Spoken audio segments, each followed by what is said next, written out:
on a prévu dans au moins 3. Alors bon, on se peut-être qui est peut-être plus symbolique, mais qui n'est pas que symbolique, parce que ça pose quand même un vrai problème de fond de droit, c'est par rapport à l'arrêté d'expulsion. Le fait qu'il y avait eu un jugement de cour d'appel autorisant les gens à rester, où déjà à l'époque la préfecture avait plaidé exactement sur les mêmes motifs que ceux qui ont été ceux de l'arrêté d'expulsion, et que un autre exécutif, en l'occurrence la mairie, prend une décision à l'encontre d'une décision de cour d'appel. Ce qui pose comme un problème fondamental d'autonomie de la justice et de séparation des pouvoirs dans ce pays. Donc nous sommes en train d'étudier les possibilités d'action juridique au niveau national là-dessus, parce qu'on trouve que c'est quand même un précédent extrêmement dangereux.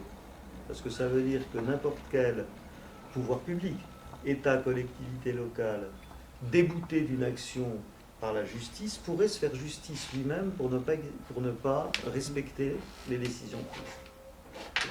Donc bon, nous étudions quand même cette question sérieusement. Enfin, là, on se bat pour l'avenir, ça ne relogera pas les gens qui sont à la rue aujourd'hui.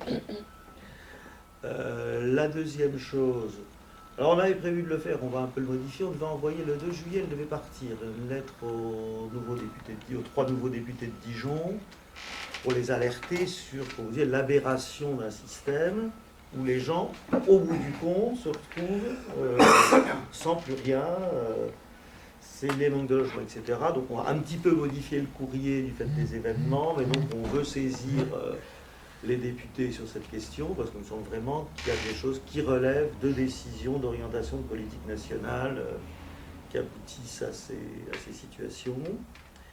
Et le troisième point, parce qu'il faut quand même aussi faire dans l'immédiat, on appelle un rassemblement mercredi prochain, qui sera mercredi 11, place de la Libération, dont le thème central sera d'interpeller les autorités. Qu'est-ce que vous faites avec ces 150 à 200 personnes que vous avez mis à la rue, qui sont aujourd'hui à la rue, et dans des conditions qui se deviennent invivables. Voilà, maintenant, cette situation, c'est pas possible de faire comme s'ils n'existaient pas, donc pour demander que la situation soit prise en compte et qu'ils aient là. Le minimum vital, c'est le minimum pour avoir quelque chose à manger tous les jours et ne pas être à la rue. À 19h. À 19h, donc place de la Libération, mercredi. Enfin voilà, donc on verra bien si... Mais on vous avoue comme notre grande inquiétude sur comment ça va se dérouler. Aujourd'hui, on nous propose rien, quoi. Aussi qu'on peut... Enfin, moi, je souhaitais remercier quand même les médias, parce que on a trouvé qu'on avait bien aidé à faire connaître l'affaire, mais c'est clair que dans la tête des gens, ils ont quitté l'école des greffes, donc le problème est réglé. Voilà. Et ils sont relogés. Oui. Ils sont pas chez nous, ils sont partis dans les départements extérieurs. Ouais. Voilà. Sauf qu'il n'y en a pas tant que ça, il y en a moins de la moitié qui Non, sont parce partis. que là, ils les revoient quand même, là. Là, ils vont les revoir dans les rues, quoi. Je veux dire, Ah ben ça oui.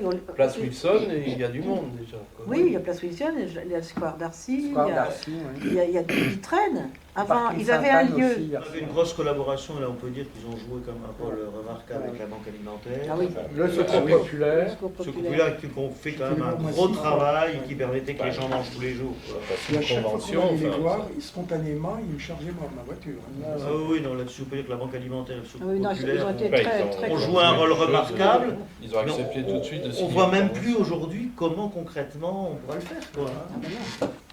Mis à part, la Croix-Rouge m'a bien dit hier, comme quoi c'était le mercredi, qu'il y avait quelque chose place Grangier, qui pouvait aller voilà, place Grangier mercredi. Ah bon. Pendant l'été, c'est la seule personne, c'est le seul lieu où il y a quelque chose chaque semaine. Et puis il y a. Parce qu'hier, j'ai été contacté par les personnes quand même qui ont participé à l'aide lundi, à savoir la protection civile et la Croix-Rouge. Les gens de la Croix-Rouge m'ont appelé parce que pour eux, ça a été aussi compliqué, quoi. Je veux dire, ils ont été avertis à midi, comme quoi il fallait monter les tentes en kata là-bas. Et ce que l'on sait, mais enfin, moi, je vous le dis quand même, il y a eu 150 repas préparés pour le lundi soir. Alors les gens avaient été expédiés, il m'a dit par les gendarmes, c'est la gendarmerie nationale qui a préparé ça. Il m'a dit, je pense que ces repas-là, j'espère qu'ils ont été mis au congèle, mais je pense qu'ils ont peut-être bien été mis à la poubelle, quoi. Il y a eu des problèmes, puisqu'un un hébergement avait été prévu dans un des gymnases ou à l'UFR STAP ou à Mirande. C'était au STAPS. Et en fait, on arrive à ce que ce soit des organisations spontanées. Il existe un groupe à Fontaine-Douche qui s'appelle Dans la main sans abri et qui, chaque semaine, ramasse, distribue de la nourriture de manière plus ou moins organisée, mais c'est des initiatives comme ça. Et puis, quand même, un petit peu, les restaurants du cœur qui restent heureusement ouverts pendant l'été et qui peuvent, mais à la condition de savoir s'en servir, de savoir y aller, etc. Quand tu dis un petit peu, non, on ne va pas jouer la confrontation au sein de notre organisation, mais quand tu dis un petit peu, je ne suis pas d'accord. Les restos du cœur, ils y allaient 3 fois par semaine. Oui, c'est ça, oui. Et puis, non, mais ils savaient, moi je les ai vus revenir du resto du cœur. Ils étaient par file indienne avec leur sac. Bien sûr, et ils mangeaient en plus sur place. Oui. Non, ils ont fait un gros boulot. Oui, non, c'est leur mission. Oui, normale. d'accord, mais enfin bon. Il faut bien un jour que les pouvoirs publics fassent quelque chose. C'est pour ça qu'on est incapable de vous répondre.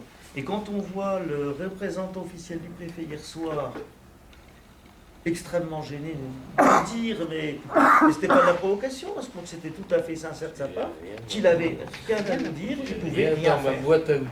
Là, Il a rien. C'est pour ça que la vraie question, c'est celle que vous posez, mais ce qui nous affole, c'est que la réponse, il n'y en a pas. Et on sait très bien que de vivre d'un soutien militant et de charité publique éternellement, c'est pas possible, quoi. Voilà, c'est aussi pour ça qu'on interpelle les députés, parce que c'est vraiment quelque chose qui dépasse simplement, je dirais, ce qui peut relever de la mobilisation militante locale, quoi. À un moment donné, Ça devient national. il y a des règles qui... On est tout à fait dans National et la continuité international, de ce qui se passait à 104, il y a 2 ans. Oui, parce que pendant, je sais pas, 3 ans en arrière, il y avait une noria régulière, hebdomadaire, un bus qui venait de Calais, qui déposait des gens là à l'Oda avant que ça brûle. Les gens arrivaient, descendaient du bus, avaient leur quelque argent, allaient à l'Intermarché de Fontaine-Douche, dans le meilleur des cas, reprenaient une douche au foyer, puis remontaient dans le train et retour.